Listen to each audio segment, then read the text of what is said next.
Chelsea fans, welcome back to Talking Chelsea. Welcome back to your Chelsea news. Levi Colwill speaks out about his mentality as a Chelsea player. Joao Pedro gives his first interview as a Chelsea player. We have an update regarding Petrovic's future, and we also have a price tag regarding Noni Madueke and what Chelsea are willing to accept for him. Not only that, but Chelsea face Palmeiras in the quarterfinals of the Club World Cup this Saturday morning, and we are going to be predicting the starting Chelsea 11. Now, of course, I'll be giving my own thoughts and opinions on everything that's been reported, but more importantly, I want to know what you guys think down below in the comments. And before we get into the video, make sure you leave a like and subscribe if you are a Chelsea fan who enjoys Chelsea content. We're on the road to 10k by the end of 2025. Kicking things off, BBC Sport have reported what Levi Colwill has said to them in an interview, and he says, "I know I am nowhere near where I would like to be in the future. There are so many areas of my game that aren't good enough. If you want me to be the best and strive for being the best things possible, you've got to be hard on yourself." And I really respect this from Levi Colwill. I'll hold my hands up. I said he's been on fraud watch for a many number of months across last season, where most of the Chelsea players went on this big dip of form.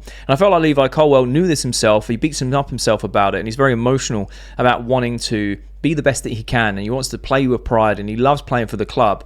And I really respect this mindset from him. He's basically saying, I know I'm not good enough, and I want to strive to be the best. I've got to be hard on myself, because if he just accepts it, then he won't improve. And there's also another interview, I think as part of this interview, or maybe with another media outlet, where he says like there was a period of time where he was so emotionally attached to his performances and the club that he couldn't separate them. So he would get extremely frustrated and emotional about things when they went well and when they didn't go well.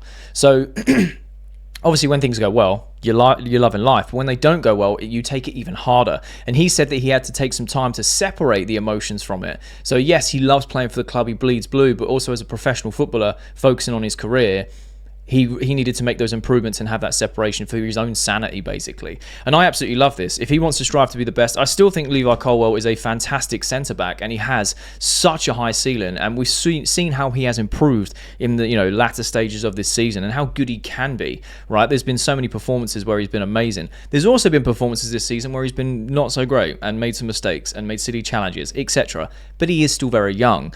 And I just resonate with this. I think that, you've got to have a mindset like this if you want to be the best that you can be, and I just respect it. So I was very curious to know your thoughts. Do you feel like Levi Colwill is doing the right thing mentality wise? Do you think this is going to help him improve? Do we think we're going to see him step up to the next level next season? I personally feel that we will, but I'd just love to know your thoughts about what he's saying about himself. Do you think that he is, Chelsea fans being too hard on him, or are we being too soft on him? Do you feel like he, is this the best move for him, basically? I personally think it is. Moving on to Joao Pedro's first interview as a Chelsea player. The first thing we've got here is he says, "Everyone knows this is a big club with a great history. They had brilliant players in the past and have brilliant players now. So I'm excited to join, and when you're a Chelsea player, you must think of one thing: win." He goes on to say, "I grew up watching the Premier League, and Chelsea was the club that won trophies. So when you join Chelsea, you can only think of one thing: to win trophies. Every competition, you have to think, I play for Chelsea, and that's my ambition." And it's also been announced that Joao Pedro will wear the number 20 shirt, which is going to look pretty strange considering Cole Palmer had the 20 shirt and has now gone to the 10. But hey, I think it looks good. Joao Pedro 20, and I tell you what, I'm very excited about the things that he's saying. The announcement video was great. It had like Joga Bonito style vibes of him on the Brazilian beach, or what looked like a Brazilian beach. Looked like a beautiful place anyway. And I love what he is saying. I love the fact that he has this grit about him, this fight, this dog in him, something that the Chelsea squad needs. And like I said in previous videos, in terms of how do I think he's going to do at Chelsea, I've been kind of on the fence, learning more about Joao Pedro and what he can bring. I'm feeling a lot more excited and a lot more confident that this can be a very successful signing. And again, he's saying the right things for me. He knows that, I watched Chelsea growing up, they won trophies. I'm now here. There's only one thing on my mind. That's to win. It's to win trophies. It's a big club with good history. And I think that Chelsea have been lacking that mentality throughout the squad in the last few seasons, and we're now slowly starting to develop it. And you can see that there's a shift in the mentality from what other players are saying. Levi Colwill saying about how he wants to strive to be the best, how he's changing his mentality of how he has to be hard on himself to be the best. We had, I think it was Reece James the other day, or it might have even been Levi Colwill last week after the Benfica game, saying we had no choice. The only choice was to win. And again, it's just this shift in mentality, which I think Maresca has instilled in these players over the course of the season. by, yes, protecting them in the media of saying, when things haven't been going well in terms of how they can improve and how other things could be factors, but also praising them when things have gone well. And obviously we had that battle for the top four, that last run of games at the end of the season where we really proved that we should be in the top four because the results, don't lie. And then also we go on and win the first trophy under this new regime, under Enzo Maresca, being the Conference League to complete the set, which is a historical mark in Chelsea Football Club and football history, really. And I feel like that's really helped kick on this mentality. So when you've got Joao Pedro coming in and saying very similar things, knowing that he can be a handful, to say the least, in terms of his mentality and his temper and frustrations on the pitch, I feel like if Enzo Maresca can have the right man management with Joao Pedro and he can then start playing well as well in terms of the technical stuff he can do, scoring goals, creating chances, I feel like we're on to a winner. I think with the inclusions of Jamie Gittins as well, it's just an exciting time to be a Chelsea fan for that reason. I'm actually really excited to see Joao Pedro play. He is part of the Club World Cup squad, and I feel like we may see him play as early as the Palmeiras game. So make sure you watch the end, because I'm going to do the predicted 11 for that game, and there's some more Club World Cup news, but we have something else to talk about. I'd love to know your thoughts and opinions regarding Joao Pedro down below. Are you getting excited to see him play as a Chelsea shirt? Is he saying the right things in these Chelsea interviews? Will he back it up? Ben Jacobs had reported just in that Chelsea could consider bids of £45 million with add-ons on top for Madueke, especially if they secure another attacker. Now, we spoke about Noni Madueke in the last few videos, across the last week really, about Arsenal being heavily linked and being very interested in taking Noni Madueke off of Chelsea's hands. And Chelsea have said that Noni Madueke is not untouchable, and so is Nicholas Jackson. Not untouchable. They will happily listen to healthy offers. But it's very interesting that Chelsea have now taken the stance of, this is the money we're willing to take. Now, £45 million plus add-ons, you're looking around that £50 million mark, which was reportedly what Chelsea had said to Arsenal a few weeks ago, saying, give us 50 mil, you can have him. And Arsenal went, we'll come back and revisit this, not right now. So it's just very interesting to know that that's what Chelsea are willing to accept. Obviously, whether this is true or not, Ben Jacobs is a relatively reliable source that we like to react to. And I've made my stance on this very, very clear, so I won't talk about this too much. Me personally, I wouldn't want to let go of Noni Madueke. However, this could be the one in, one out where we see a Mohamed Kudus come the other way. We could see a Malek Fofana come the other way if Chelsea decide to pursue that. As we know in yesterday's video, it looks like Lyon and Forest have got club-to-club agreement for Malek Fofana, but Fofana hasn't decided which club he wants to go to. He is waiting on that long list of clubs to make his decision. But again, Mohamed Kudus, it looks like, I think West Ham have turned down a £50 million bid from Tottenham around him. So again, it's not done and dusted. It's not going to go away. I feel like this is going to be going on for a little while now. But I'm just very curious to know your thoughts. Would you accept 45 plus add-on, let's say 50 million for Noni Madueke? Do you want to see him go? Do you want to see him stay? I see a lot of mixed opinions down in the comments, and for all different various reasons, and I love having a conversation with you guys about it. But if he was to go, would you replace him with Mohamed Kudus? Would you replace him with Malek Fofana? Would you replace him with a different wide option altogether? Very curious to know your thoughts. Sasha Tavaleri did report some breaking news that Sunderland are close to finalising the signing of Joao Petrović on a 5-year deal worth around €25 million. However, shortly followed a report from Sky Sports Keith saying Sunderland have made an inquiry for goalkeeper Petrović but face competition from Bournemouth. Chelsea want £25 million. The deal is not yet advanced, and other clubs in Europe are also keeping tabs on the situation. I find this very interesting, and it's also very, I wouldn't say alarming, but it kind of sets things in stone, at least for me personally. We had a lot of talk about Petrović a few weeks ago about how he wanted to be Chelsea's number one. He felt like he earned the right to be that after his development season at Strasbourg. Strasbourg were very eager to keep him on a permanent. It looks like Petrović is open to kind of seeing what his options are. They have a gentleman agreement, Chelsea and Petrović, of £25 million. If someone pays it, they're happy to let him go for that, which makes us sad as Chelsea fans. We wanted Petrović to come in and at least, compete for that number one. He did have that development season, but it looks like the deal is done in terms of that. It looks like not bridges are burnt. I think it's going to be an amicable split in terms of player and club, but I think Petrović has made his mind up now, where if he can't be guaranteed a number one spot, he wants to move. He wants to see what clubs are interested. Now, Sunderland, newly promoted side, it would be an absolutely amazing deal if they could secure someone like Petrović for £25 million. I think that'd be a really good signing for both parties. But Petrović would be guaranteed to play every week, and we know he's a good keeper, and he could really help Sunderland secure some more points on the board for next season. I think it makes a lot of sense. However, with Bournemouth interested, that is also interesting to me because they had Kepa on loan last season. They didn't want to keep him, but now they're interested in Petrović for around £25 million. Well, we don't know the fees, but they're saying that they're interested. That's the price that Chelsea are demanding for Petrović. So I feel like Petrovic could definitely go to another Premier League club. I personally don't want to get rid of him at all. However, it looks like the writing's on the wall that we are going to get rid of Petrovic. I don't want him to go to another Premier League club, if I'm being honest. I just don't want to have to face against him twice in a season, because we know that in those games he's going to have unbelievable games against us, and it's just going to be extremely frustrating knowing that we've let a player of his quality go. But at the end of the day, we can't control anything. It's all hope, speculation, and then obviously we're reacting to what's been put out in the headlines. I'm curious to know your thoughts. Are you still kind of sad that Petrovic is going to, it looks like he's leaving this summer? You know, are you with me that you wanted to keep him and at least give him a go at number one and give him a good run out? Or are you happy for him to go and further his career somewhere else because we can't guarantee him that number one spot? And also, do you think £25 million is enough for someone like Joao Petrovic, or would you expecting Chelsea to ask for more money? Or have they just lowered that price to allow Petrovic the option to go because they feel like other clubs will happily pay that? And do you think he ends up at somewhere like Sunderland or a Bournemouth, or does he go to abroad to somewhere like a Strasbourg? Let me know your thoughts and opinions down below in the comments. The BBC have reported that friends and family of Chelsea players have been encouraged to travel to Miami and be hosted by the club for the latter rounds of the Club World Cup after a few came from the group stage. I really like this, you know.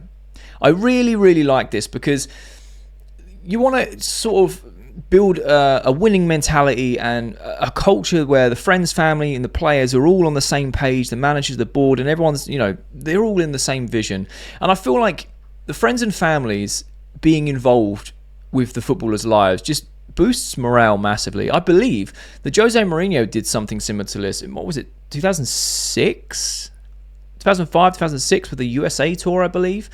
And I just think it's a nice thing for the club to do. Obviously, if this was their initial plans, I would have said come out for the whole thing, because you've got at least 3 group games to enjoy it and then the knockouts. So coming out now and then, you know, God forbid that we go out in the next game, it's like, oh, that's a big wasted trip. But you never know. The players may have a bit of a holiday there in America if we go out. Obviously, we're hoping we go through against Palmeiras. The road to the final looks unbelievably sweet for Chelsea if we can get the job done. But I just wanted to touch on this because I think this is really good from Chelsea to say, look, come out, support the players. We'll look after you. You know, we'll look after everything. Don't worry about it. Come have a bit of a holiday and just support the boys and see how far we can get. Have some fun. You know, obviously for a lot of clubs, a lot of players, a lot of family right now, it's holiday season. So I think it'll be a really good thing for them. Very curious to know your thoughts about it. Do you feel like Chelsea should have done this from the start? Do you think this is just a nice gesture from the club? Do you think it will help the boys' morale knowing their friends and family are out there to support them in the latter stages of the Club World Cup? And just before we get into the predicted 11 for the Palmeiras game, Opta have reported that, according to Opta, Chelsea have the best chance of winning the FIFA Club World Cup. And I just wanted to touch on this. Obviously, the leg and the draws of our route to the final play massively into this. But the talk was all about PSG, Real Madrid, Bayern Munich, all the big teams in there, up until, you know, the sort of path to the final was finalised. And now if you take a look, Chelsea they're predicting a 26.44% win percentage, basically. PSG with a 25.45%, and honestly, they're one of the best teams, if not the best team in the world right now. They are frightening. And then Real Madrid with a 16.59%. Obviously, they have a tougher route to the final. Bayern Munich with a 14.78%, and then drops massively to 7% for Borussia Dortmund, 4% for Al Hilal, 2% for Palmeiras, and 1.5% for Fluminense. I just thought this was very interesting to kind of see just before. I'm getting super excited for this Palmeiras game. Yes, it's another 2 a.m. one for the UK people. Technically, what is it? Saturday morning, technically at 2 a.m. Here over in the UK. Friday night for anyone that side of the world. Over in the US, I'm getting super excited to see Willian Esteval. Hopefully he has a terrible game against us, because I do fear that he will tear us a new one. But I feel confident. I think the way that Chelsea are at right now, I was speaking to my dad on the phone the other night about this. I've got a very good gut feeling about Chelsea right now. I just feel like there's something about us in competitions in knockout football that when our backs are against the wall, we really do step up and we try and get things over the line. And the Benfica game was massive, of all the hindrances, the bias of the referee, the way that game went. To go out and still win 4-1, it just shows where the mentality is. You could see how passionate the players were, how Maresca was as well, how they all celebrated together. I've got a really good feeling that Chelsea could potentially go all the way in this Club World Cup. I'm not going out and saying that we are going to win it. It's going to be a long, hard ride, regardless of our draws.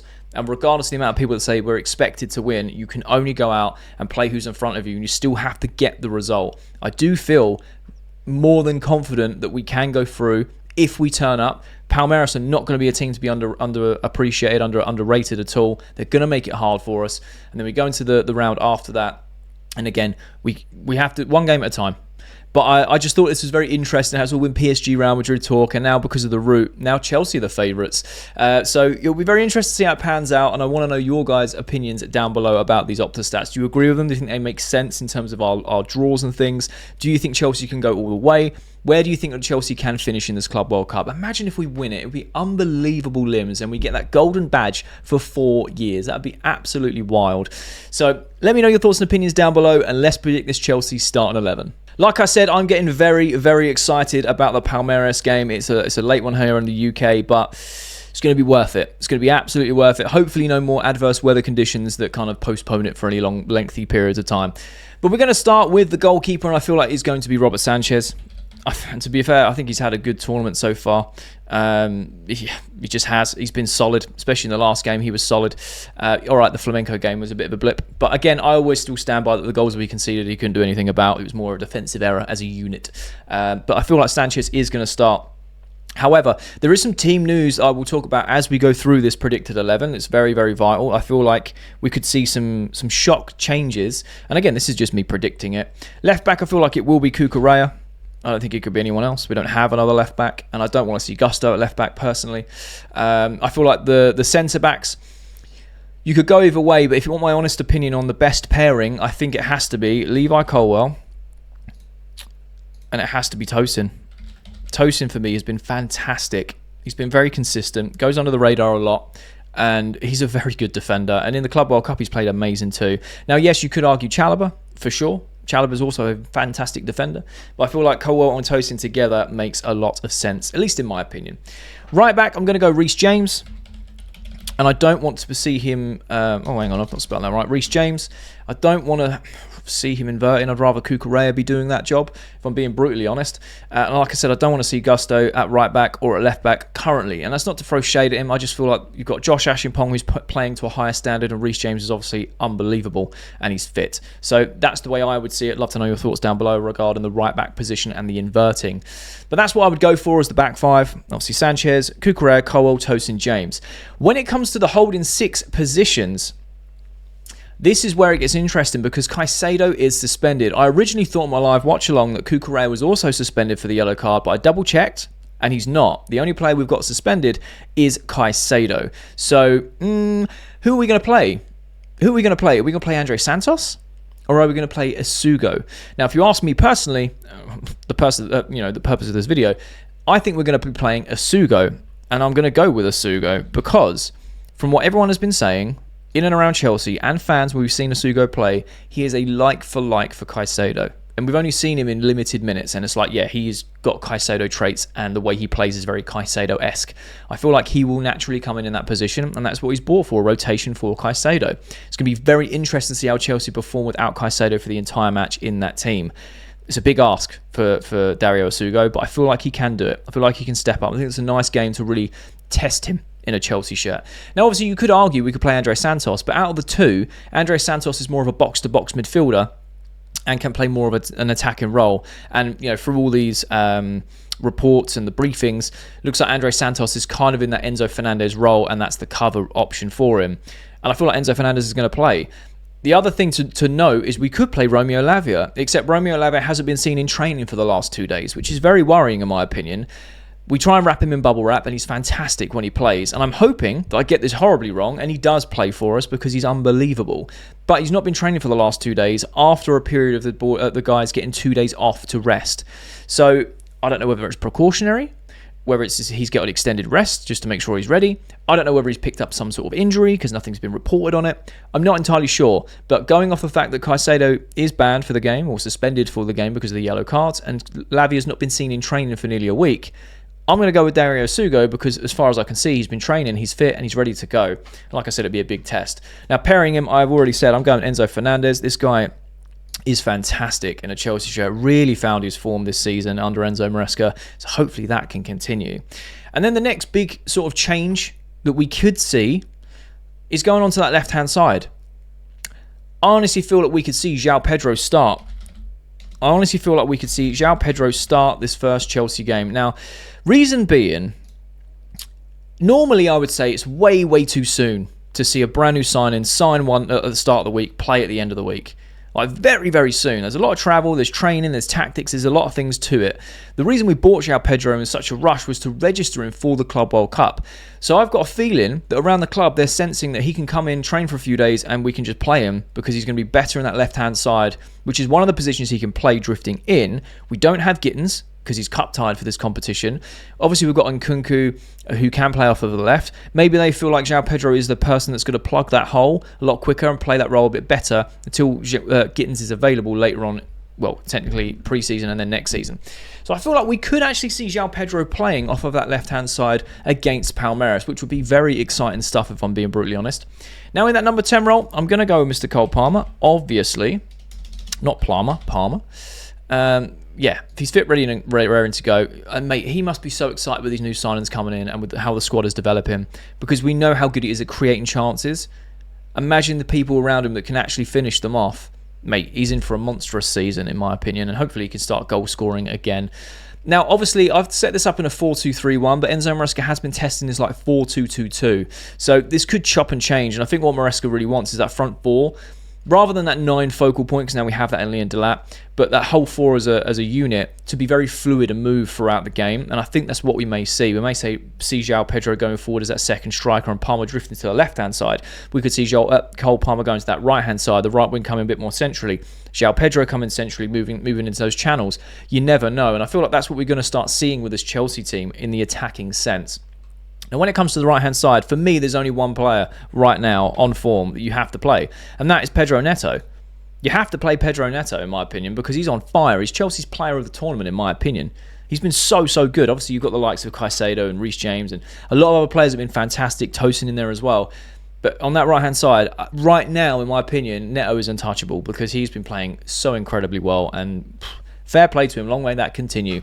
And Palmer and Neto on that right have got a little bit more of a chemistry now, which is great. And obviously this means that Madueke is benched. Again, we could possibly not see Joao Pedro start, and we could see Noni Madueke start on that left-hand side, Tyreek George start on that left-hand side, and Pedro Neto get minutes in the second half. I've just got a funny feeling that Pedro is going to get his debut on that left-hand side against Palmeiras. I don't know why. He was in Brazil before going to America to sign the paperwork, do all the press and stuff. So he's, let's say, climatized. He's Brazilian, right? But you know, he's rested, raring to go. And if the training sessions have gone well for him this week, then I don't see why he couldn't start. And when it comes to the number 9, I'm obviously going to go for Leon Delap out of him. And actually, no, I'm going to go Nicholas Jackson. Reason being is his suspension is lifted. Liam Delap is on 1 yellow card from a suspension of the next round. I feel like Nicholas Jackson wants to prove his apology. He's fit, raring to go, rested, been training. This is when his suspension is lifted. It's a chance for him to redeem himself. And I feel like we could see Nicholas Jackson start. Could be horribly wrong. We're more than likely going to see Liam Delap start because I feel like out of the two, Delap will be the starting number 9. But again, taking into account the yellow card situation, could be a potential to see Jackson start. I don't think he's going to be just a bench player forever now. I just feel like it's been very turbulent the last sort of month or so with Jackson getting red cards and the way he's been playing and stuff. So hopefully he comes back, he apologises with his football and scores a couple goals. But I feel like we could actually see Nicholas Jackson start as the number 9. So that is my predicted Chelsea 11 to face Palmeiras in the quarterfinals of the Club World Cup. And that's the latest Chelsea news and my predicted Chelsea 11 to face Palmeiras in the quarterfinals of the Club World Cup. Do you agree with my lineup or do you disagree? Let me know your thoughts and opinions down below in the comments. I love having a conversation with you guys. And also let me know your thoughts about everything that's been reported. We always have a conversation in the comments. I absolutely love it. And if you have watched this video all the way to the end, firstly, you're a real one. I really appreciate you. I honestly do. And secondly, there'll be a thumbnail appears on the screen. So if you are a Chelsea fan who enjoys Chelsea content, make sure you click that thumbnail because you'll enjoy that video too.